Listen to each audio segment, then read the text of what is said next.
Had drug him and gutted him.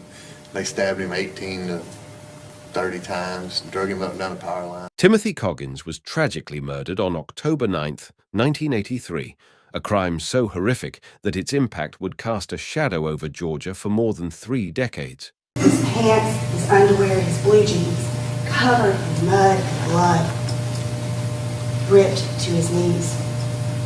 His shoes missing, an undershirt missing. Although there were early leads, Timothy's case eventually went cold, lost in a dark tangle of racism, corruption, and long-held secrets. Hello, and welcome back. If this is your first time here, be sure to subscribe and turn on the notification bell. Your support allows us to keep telling these important stories and honoring the memory of victims like Timothy Coggins. Let's begin. October 9th, 1983, was a crisp autumn Sunday in Spalding County, Georgia.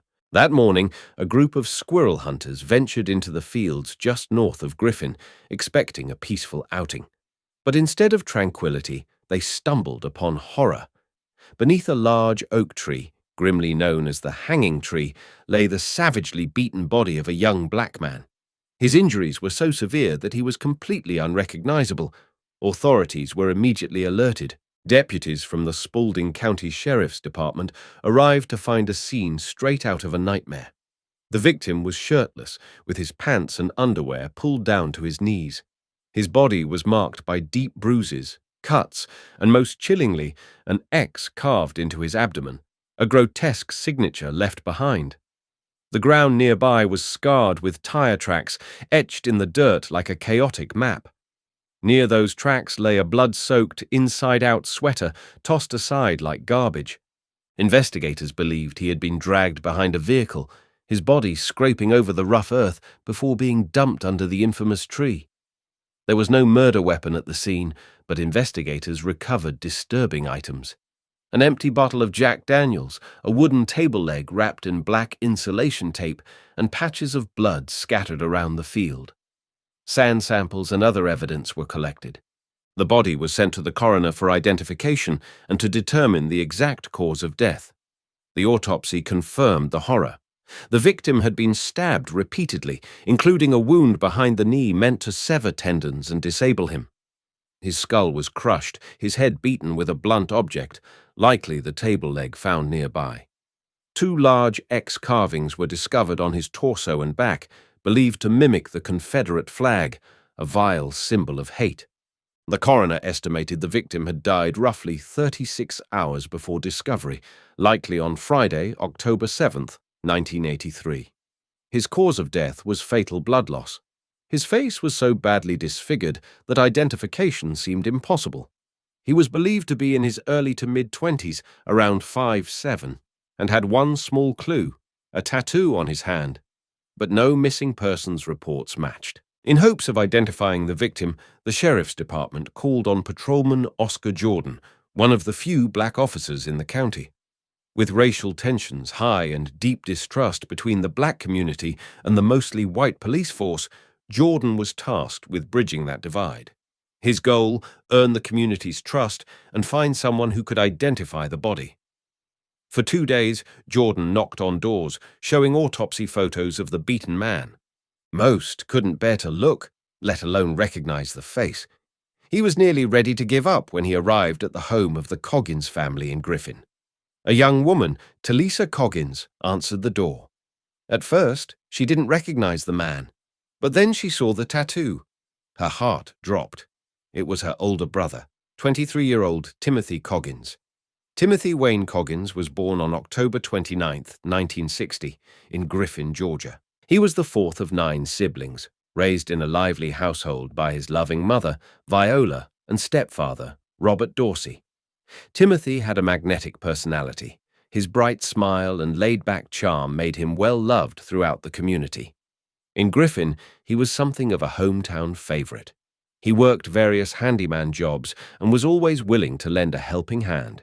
He had a special bond with his younger sister, Talisa, and made it a point to always look out for her. Known for being outgoing and social, Timothy often attended local parties and gatherings where he was the life of the room. dancing, laughing, and surrounded by friends. But his openness and friendly nature came with risks, especially in a place like Spalding County. Nestled in west-central Georgia, Spalding County is known for its scenic hills, quiet lakes, and small-town feel. But in the early 1980s, it was also a place deeply divided by race, where tensions ran high. Black residents often faced blatant racism and quiet, unspoken discrimination. Ku Klux Klan rallies and parades weren't uncommon. They proudly displayed their robes, flags, and hate-filled ideology. One haunting symbol of that era was the hanging tree, a towering oak in a remote field, long associated with violence and lynchings from the past. In this climate, even forming friendships across racial lines could be dangerous. For someone like Timothy, who never hesitated to connect with people regardless of race, that danger was very real. Was a young black man back in 1983 who refused to follow societal norms. He was not following the rules of 1983, if you will. And if you were a Klan member or a racist, any of those things would infuriate you and anger you to the point where Timothy Coggins became a target. With Timothy's identity confirmed, investigators knew the road ahead would be difficult. Officer Jordan began interviewing witnesses and collecting testimonies, trying to reconstruct Timothy's final hours. According to his sister, Talisa, she and Timothy had gone to People's Choice on the night of Friday, October 7th, 1983. The club was a favorite among Griffin's young black residents, known for its lively atmosphere, full bar, and barbecue. Timothy was more than just a frequent visitor. He often helped out around the place, doing small jobs for the owner, who was an old friend of his. In the weeks leading up to his death, several people had seen Timothy dancing with a young white woman at the club. Friends had warned him to be careful, but Timothy didn't think much of it. He reportedly said, "There's no way a white man would come into this club." And so I told him, I said, "Tim, be careful." And then all of a sudden, I see 3 white guys standing in front of the club. And as a police officer, things like that seem strange to you, because Caucasians did not visit that club. Timothy's confidence would soon prove dangerously misplaced. That Friday night, inside the club's bathroom, Talisa overheard murmurs that several white men were outside waiting for Timothy. She later saw him leave, walking toward the parking lot with them. It was the last time she would ever see her brother alive. Officer Jordan asked Talisa why no missing persons report had been filed sooner. She explained that Timothy often went off the radar for a few days after weekends. He was well known in the community, and the family simply assumed he was staying with friends. It wasn't until officers inquired about an unidentified murder victim 2 days later that they realized something was terribly wrong. Jordan and the sheriff's team continued interviewing more witnesses from People's Choice. Their stories matched Talisa's account, but no one could name the white men or say where they had gone after that night. Months passed, but Officer Jordan remained committed to the case. Eventually, he caught wind of a potential motive. According to some rumors, Timothy had accepted $600 from a group of white men in exchange for marijuana, but never delivered the drugs. That deal may have made him a target. A tip led Jordan to Carey's mobile home park in Sunnyside, not far from where Timothy's body had been discovered. There, a source claimed to have overheard someone bragging about Timothy's murder. At the trailer park, Jordan spoke with Sandra Bunn, a hesitant but vital witness. She remembered seeing Timothy with 3 others: her brother, Frankie Gebhardt, Frankie's girlfriend, Mickey Guy, and Frankie's brother-in-law, Bill Moore, Sr. Sandra said the group got into a pickup truck and drove off toward the direction of the hanging tree. Jordan was on the verge of a breakthrough until the investigation was suddenly taken from him. Without explanation, he was pulled from the case and reassigned to routine patrol. A new investigative team took over. One of the first actions by the new team was to question Frankie Gebhardt. They used the evidence Jordan had gathered to confront him about his whereabouts on the night of the murder. Frankie claimed he had been with Mickey Guy all night. When investigators questioned Mickey, She backed up Frankie's alibi. She insisted they hadn't gone to People's Choice and denied knowing Timothy Coggins altogether. Despite having multiple witness accounts, none could conclusively identify the white men or woman involved.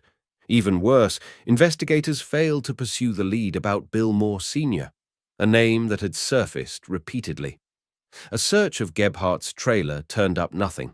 No physical evidence linked him to the murder. Blood samples collected from the scene didn't match Frankie, Mickey, or Bill.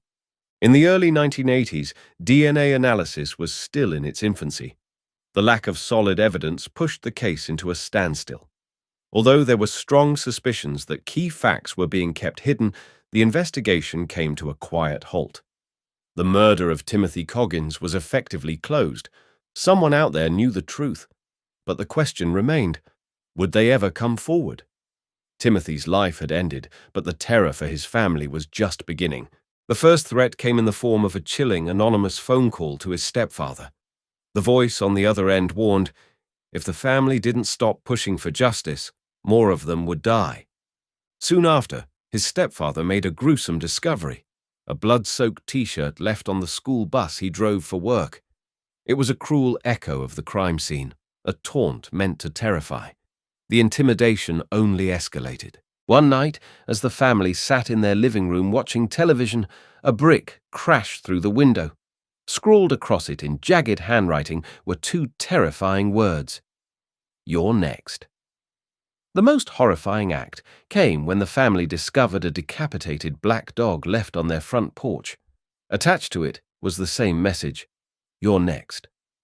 When Timothy was buried at Fuller Chapel United Methodist Church Cemetery, his family chose to leave his grave unmarked. They feared a headstone would only invite desecration. In the years that followed, fear gripped the Coggins family like a shadow they couldn't shake. The case had gone cold, the killers free. And in the absence of justice, anonymous threats took root. The family didn't know who was behind them, Timothy's murderers or someone else determined to silence them. For over 3 decades, they lived with the haunting knowledge that someone might still be watching. Timothy's mother, Viola Coggins Dorsey, carried a weight that never lifted. She endured decades of grief and guilt, tormented by the silence surrounding her son's death. She passed away in February 2016, never having seen justice served. But in the final weeks of her life, Viola made a solemn prediction to her daughter, Talisa. She wouldn't be alive to witness it, but she believed with unshakable certainty that one day someone would bring her son's killers to justice. The Timothy Coggins file, my reaction was just absolutely horrified. There were potential suspects who were never interviewed originally back in the 80s. For decades, Talisa and her family had lost all hope that justice would ever be served for Timothy. After so many years of silence, no arrests, no answers, not even a phone call, they had come to believe his case had been forgotten forever.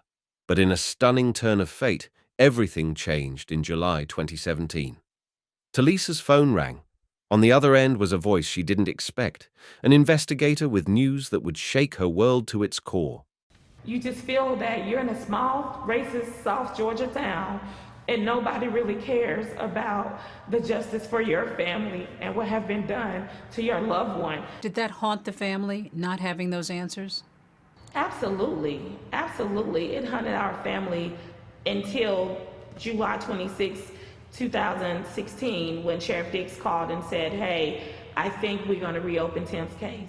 Just a few months after Timothy's mother made her haunting prophecy, the Coggins family finally began to receive the answers they had been denied for more than 3 decades.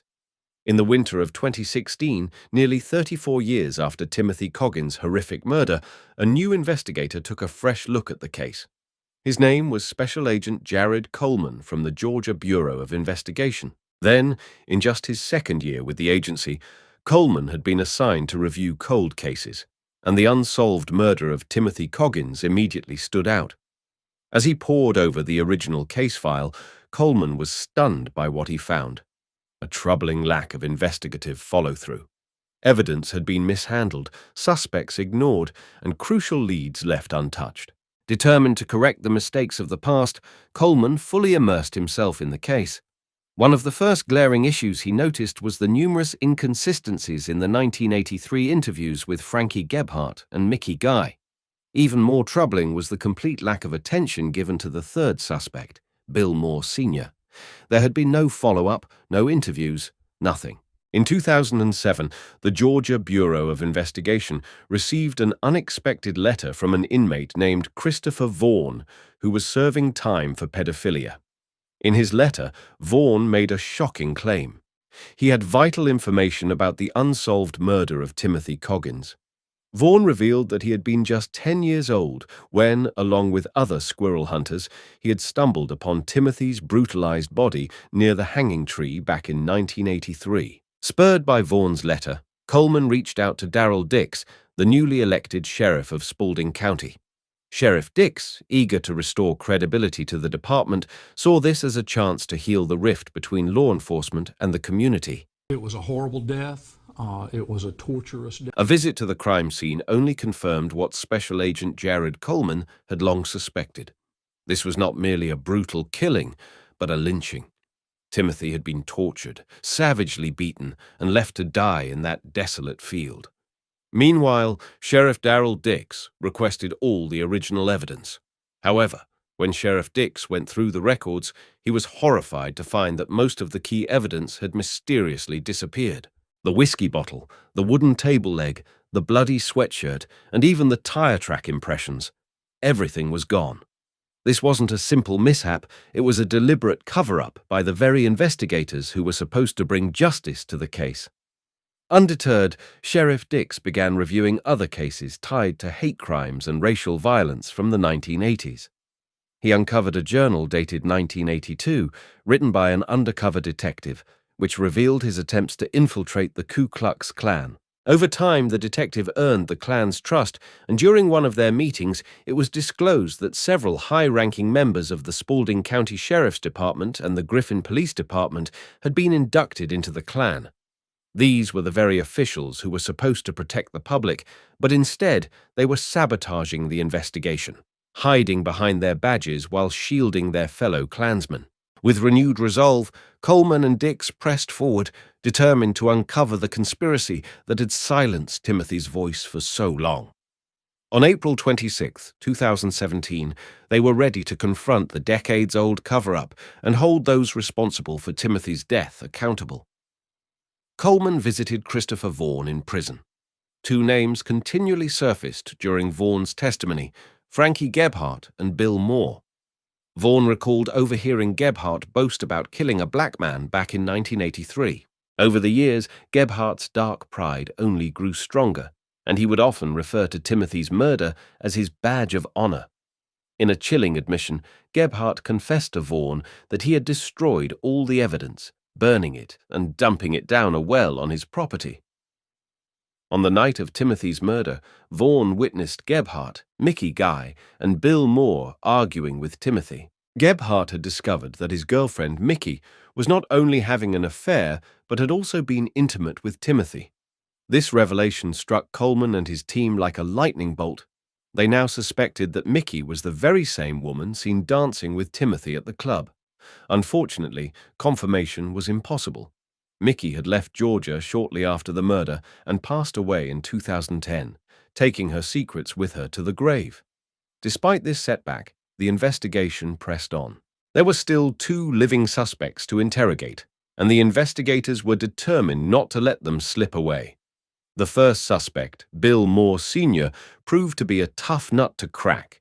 He vehemently denied knowing Timothy or having any involvement in his death.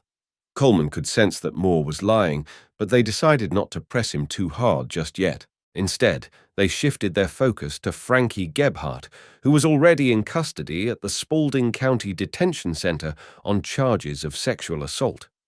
When Coleman and his team confronted the 59-year-old Gebhardt, he flatly denied any knowledge of Timothy Coggins or his murder. Gebhardt dismissed the allegations as lies and insisted that he had never boasted about the killing or disposed of any evidence. When Coleman brought up the well, Gebhardt arrogantly dared them to dig it up, challenging them to find any trace of the evidence he supposedly destroyed. The reason we're here and what we wanted to talk to you about now in 1983, there was a body found in North Pollard County. There was a black guy that was found dead off Manor Road. Off Manor Road. In 83? In 83. How many years? That's been 30-something years? It's been a while. And so the guy that's in the picture, you don't know, right? Because you said a while ago. No, I don't know it. Okay, that's all I want to know. But why you come about those knives and whales? You're trying to twist my ass around. No, I'm telling you what people are saying.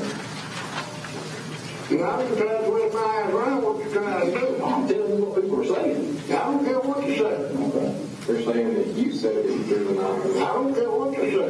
They also say that you admitted to killing that guy in that picture in the park. I don't care what you say. But you're not denying it. But you're not denying it. Damn right I deny it.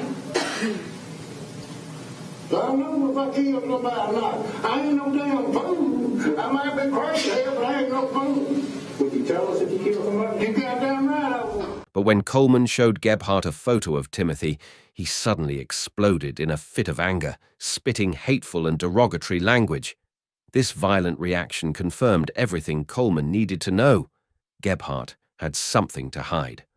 Coleman began to dig deeper into Frankie Gebhardt's past and quickly uncovered a troubling history. Gebhardt had spent his entire life in or near Carey's mobile home park in Sunnyside, never straying far from the town that concealed its dark secrets. He had dropped out of school early and worked as a timber logger. On weekends, he and his brother-in-law, Bill Moore Sr., were infamous for hosting wild parties at the mobile home park filled with drugs and alcohol.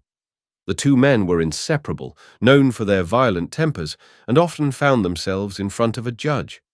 As investigators moved closer to the truth, many people suddenly became willing to speak out. By July 2017, the case had once again made headlines. In a dramatic interview with reporters, Sheriff Darrell Dix issued a chilling warning to Timothy's killers and their accomplices. The law was coming for them. They know what it was. The people who committed the crime know how he was killed, and those are the people that we're coming after. The community began to stir as more and more people came forward. Over the next few months, between 60 and 70 witnesses shared their accounts, all pointing to the same conclusion. Gebhardt and Moore were responsible for Timothy Coggins' murder. Although Gebhardt intentionally gave conflicting versions of the story to throw off the investigators, several witnesses emerged as crucial to solving the case. One such witness, William Sadler, had been part of the hunting party that discovered Timothy's body near the hanging tree. Sadler stated that Gebhardt had admitted to the murder and that he had reported the confession to law enforcement back in 1983. Shockingly, no action was taken at that time. Another key witness, Shirley Sisk, was a friend of Bill Moore's late wife. Sisk remembered a disturbing conversation in which Moore's wife had revealed that her husband had planned to kill a young black man and drag him behind his truck. An ex-girlfriend of Gebhardt's spoke out about the abuse she had endured while they were together. She recalled one occasion when Gebhardt threatened her, saying she would end up just like that black boy in the ditch. Another witness came forward with a chilling confession, claiming that both Gebhardt and Moore, while intoxicated, openly admitted to the murder and lamented the good old days when killing black people for no reason was commonplace. As the investigation intensified, so did the backlash. The families of the accused, Frankie Gebhardt and Bill Moore Sr., lashed out at the sheriff's department, accusing them of using the arrests as a way to gain favor with the black community. They insisted that their relatives were being made scapegoats by an unjust system. One of the loudest voices was 41-year-old Brandy Abercrombie, Moore's daughter and Gebhardt's niece. She claimed that neither she nor her family had ever heard of the Timothy Coggins case until the investigation was reopened. Despite the outcry, investigators were confident that they had gathered enough evidence, confessions, witness testimonies, and other key information. But in a murder trial, circumstantial evidence alone wouldn't be sufficient to secure a conviction. The prosecution lacked physical evidence directly connecting Frankie Gebhardt and Bill Moore Sr. to Timothy Coggins' murder, as much of it had been lost or mishandled by the original investigators. That's when Special Agent Jared Coleman recalled Christopher Vaughan's earlier testimony about a well on Gebhardt's property. Vaughan had claimed that Gebhardt boasted about disposing of evidence by throwing it into the well. The challenge, however, was that excavating the well could potentially damage Gebhardt's property, making it a risky and expensive operation. But Coleman found an ally in attorney Marie Broder. After some searching, they managed to track down a hydrovac company in Atlanta. This company specialized in cleaning wells by using high-pressure water and vacuuming up debris without causing significant damage to the land. Though it was a long shot, they were determined to go for it. It took us all day to excavate this well, and we began to find all these great pieces of evidence. In August 2017, the team began excavating the well, hoping to uncover something that had been hidden for decades. What they found was a collection of discarded trash, but more importantly, crucial evidence buried within it. Among the debris was a partially burned size 10 Adidas tennis shoe, similar to the ones Timothy often wore when going out. Then they discovered a torn white t-shirt with multiple holes in the back, which matched the stab wounds Timothy had suffered. But that wasn't all. They also uncovered a thick chain, which could have been used to drag Timothy behind a vehicle. The most significant find was an old, broken knife, possibly the weapon used in the murder. With this evidence, the prosecution now had solid links between the suspects and Timothy's death. The case was beginning to turn in their favor, and the truth was finally coming to light. However, before investigators could fully analyze the critical evidence from the well, another surprising development emerged. After their initial interview with Gebhardt in April 2017, investigators had placed a wiretap on his prison phone calls, hoping to gather more information from his private conversations. What they uncovered was explosive. Gebhardt frequently called his sister, Sandra Bunn, and during these recorded calls, Sandra was advising him on how to avoid getting caught. She urged her brother not to speak with investigators and not to accept any food or drinks from them, fearing they might collect DNA from his discarded utensils. While this raised suspicions, the real shock came when investigators discovered that Sandra's advice had been influenced by her son, Lamar Bunn, a police officer with the Milner Police Department. But that wasn't the final revelation. Another surprising twist came when it was revealed that Gregory Huffman, a corrections officer at the Spalding County Jail, had been secretly providing Gebhardt with information about the investigation while he was in custody. Huffman's actions allowed Gebhardt to stay ahead of the investigation, giving him the opportunity to manipulate the case and potentially sabotage the prosecution's efforts. This revelation was the final blow. The years of cover-ups, deceit, and corruption that had protected Timothy Coggins' killers were finally unraveling. With the new evidence in hand, authorities acted swiftly to make arrests. On October 13, 2017, after 34 long years, Frankie Gebhardt and Bill Moore Sr. were arrested and charged with the murder of Timothy Coggins. Along with them, 3 other individuals, Sandra Bunn, her son Lamar Bunn, and corrections officer Gregory Huffman, were arrested for their roles in obstructing justice. All 5 were taken into custody at the Spalding County Detention Center. In mid-January 2018, Gebhardt's trial took center stage. Prosecutor Marie Broder opened the trial with a powerful and impassioned statement, setting the stage for what would be a high-stakes legal battle. In this case, you will hear the crime scene where Timothy Coggins was killed scream. You will hear it scream that it was a field off of Menchel Road that became a killing field. You will hear it scream to you of the unspeakable horror that happened to Timothy Coggins. You will hear of over 30 injuries to a 23-year-old man's body.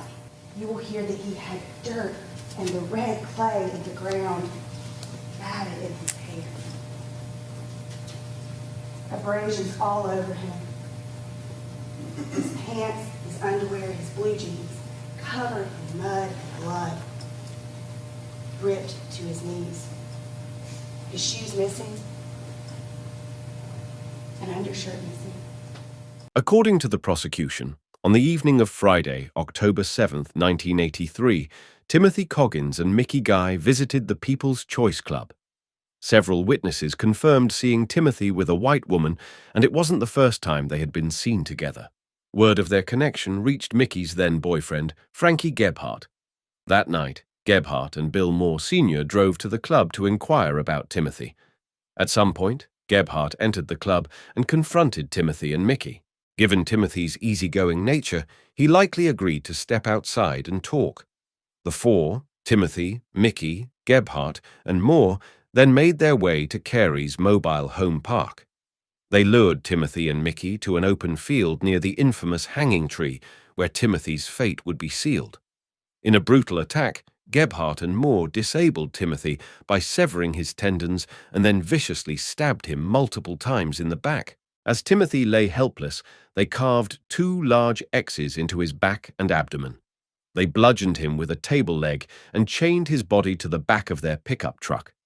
Then they dragged him across the field before abandoning him to die beneath the hanging tree.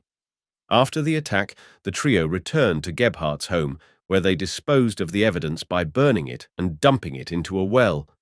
Gebhardt's motivations were driven by a lethal combination of jealousy and racism. Known for his violent tendencies and affiliations with white supremacist groups, the idea of Mickey being involved with a black man was unbearable to him. This led to a brutal and senseless murder that haunted Spalding County for over 30 years. A significant weakness in Gebhardt's defense came from his loose tongue. Although no DNA was recovered from the items found in the well, the discovery aligned with several witness testimonies, providing crucial evidence. He said that they had drugged him and gutted him. That's the exact words he said. They stabbed him 18 to 30 times, drug him up and down the power line. He got into an argument with a guy that was working on a house and told him that he would kill him like he did. However, the defense was quick to attack the credibility of the witnesses. They argued that many of the testimonies were unreliable due to the passage of time and the criminal backgrounds of some witnesses. The prosecution had prepared for this line of defense and countered by calling a key witness who revealed that these inconsistencies were actually part of Gebhardt's plan. Gebhardt had intentionally given different versions of the story to different people in an effort to confuse the investigation and cover his tracks. Ultimately, it was Gebhardt's own arrogance that sealed his fate. The jury foreman later revealed that the key to their verdict was Gebhardt's repeated admissions of guilt. They counted at least 17 separate instances where Gebhardt had confessed to the murder in one form or another, whether to friends, family members, or even casual acquaintances. On June 26, 2018, Frankie Gebhardt was convicted of malice murder, felony murder, aggravated battery, aggravated assault, and concealing the death of another. After more than 3 decades, justice for Timothy Coggins was finally served. In the Superior Court of Spalding County, State of Georgia versus William Franklin Gebhardt, defendant, criminal action number 18R105A. Having considered whether the state has proven each element of the following offenses, we, the jury, unanimously find as follows: Count 1, malice murder, guilty. Count 2, felony murder, guilty. Count 3, aggravated battery, guilty. Count 4, aggravated assault, guilty. Count 5, concealing the death of another, guilty. Signed this 26th day of June 2008. Frankie Gebhardt received a life sentence, plus an additional 30 years for his horrific actions. As the sentence was read, the judge stared him down and delivered a haunting message. Hopefully, sir, you've stabbed your last victim. Mr. Gebhardt, the jury having found you guilty of counts 1 through 5, I sentence you as follows. Count 1 is that you will serve life in prison. Count 2 will merge into count 1. On count 3, you will serve 20 years in prison consecutive to count 1. Count 4 will merge into counts 2 and 1. And in count 5, you will serve 10 years in prison consecutive to counts 1 and 3. And hopefully, sir, you have stabbed your last victim. Gebhardt now serves his life sentence at the Georgia Diagnostic and Classification State Prison in Butts County, where he will remain for the rest of his days. In August 2018, Bill Moore Sr. reached a plea agreement to avoid trial, pleading guilty to voluntary manslaughter and concealing Timothy Coggins' death. He was sentenced to 20 years in prison, plus 10 years of probation. Moore was held at the Augusta State Medical Prison until his death in October 2021, marking the end of his long and troubled life. Sandra Bunn, her son Lamar Bunn, and corrections officer Gregory Huffman, all charged with obstructing justice, managed to post bail. Sandra and Lamar each paid $700, while Huffman posted a $35,000 bond. Since 2018, updates on their legal situations have been scarce, with no news on their charges or whereabouts. After the trial, the district attorney faced the grim reality and acknowledged the painful truths the case had exposed. Mother Sandra Bunn were both charged with obstruction. So was Gregory Huffman, a detention officer with the Spalding County Sheriff's Office. He was arrested and fired today. A case that went cold got new life this summer when media reports led to new information from the public. Spalding County Sheriff Daryl Dick says this is a racially motivated crime that would have been a hate crime had it happened in 2017. Throughout the trials, members of both the Coggins and Moore families stood in court, tearfully offering apologies for the tragedy that had unfolded. In an incredibly moving act of grace, Talisa Coggins, Timothy's sister, wiped away their tears and forgave them. She said, "After all the stuff that black people have endured from slavery up until now, we still are a forgiving people." Finally, Talisa and her family could place a headstone on Timothy's grave without fear of it being defiled or destroyed. The inscription was simple, yet profound. Gone, but never forgotten. Those words spoke volumes about the Coggins family's journey, about their resilience, their unbreakable love for Timothy, and their unyielding commitment to see his story told. What do you think? Was there anything that could have been done differently to bring justice sooner? Feel free to share your thoughts in the comments. And if there's a case you want us to cover, let us know. If you enjoyed this video, don't forget to like, share, and subscribe. Until next time, stay safe. And remember, justice demands not just truth, but action.